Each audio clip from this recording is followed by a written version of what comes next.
ఏమండి మొన్న రీసెంట్ గా ఒక 2 రోజుల క్రితమో 3 రోజుల క్రితమో ఒక ఆర్టికల్ లాగా ఒకటి రాసి పెట్టారు. ట్రైన్ లో తల్లి కొడుకు 6 సంవత్సరాల కొడుకు ప్రయాణం చేస్తున్నారు. తల్లి పుస్తకం చదువుతుంది.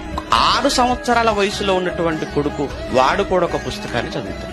ఇది వీళ్ళిద్దరిని చూస్తున్న మిగతా తోటి ప్రయాణికులందరూ ఆశ్చర్యపోతున్నారు. ఎందుకు ఆశ్చర్యపోతున్నారు? అసలు పుస్తకాలు చదివే అలవాటు తల్లులుగా మాకు లేదు, మా పిల్లలకు అసలు లేదు. అలాంటిది వీళ్ళు ఎక్కడి నుంచి వచ్చారు వీళ్ళు అన్నట్లుగా ఆశ్చర్యంగా చూస్తున్నారన్నమాట. ఇక చూసి చూసి ఉండలేక ఆ తల్లిని అడుగుతున్నారు, అమ్మా పుట్టిన పిల్లవాడు పుట్టినప్పటి నుంచి వాడు స్మార్ట్ ఫోన్ కు అలవాటు పడిన పిల్లల్ని ఈ రోజు చూస్తుంటే 6 సంవత్సరాల వయసులో ఉన్న వీడు నువ్వు పుస్తకం చదువుతుంటే వాడు పుస్తకం చదువుతున్నాడు, నువ్వేమైనా చెప్పావా అంటే అప్పుడు ఆవిడన్న మాటకు చెంప చెల్లుమనే మాట మాట్లాడింది. ఏంటంటే ఎవడి మన పిల్లలు మన మాట వినరు, మన పిల్లలు మనల్ని కాపీ చేస్తారు.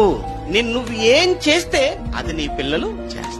నువ్వు చేసేది నీ పిల్లలు చూసి చేస్తారు. నువ్వు చెయ్యకుండా నువ్వేమో టీవీ చూసుకుంటూ వాడినేమో చదువుకోరా అన్నావు అనుకో, నువ్వేమో ఫోన్ ముందు కూర్చొని వాడినేమో బైబిల్ ముందు పెట్టావనుకో, వాడు చేస్తాడా పని?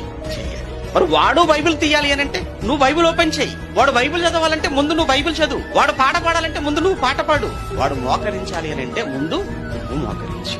ఇవి నువ్వేమి చెయ్యనప్పుడు పిల్లవాడు చేస్తాడు అని నువ్వు ఎలా ఎక్స్పెక్ట్ చేస్తున్నావు వాడి దగ్గర నుంచి?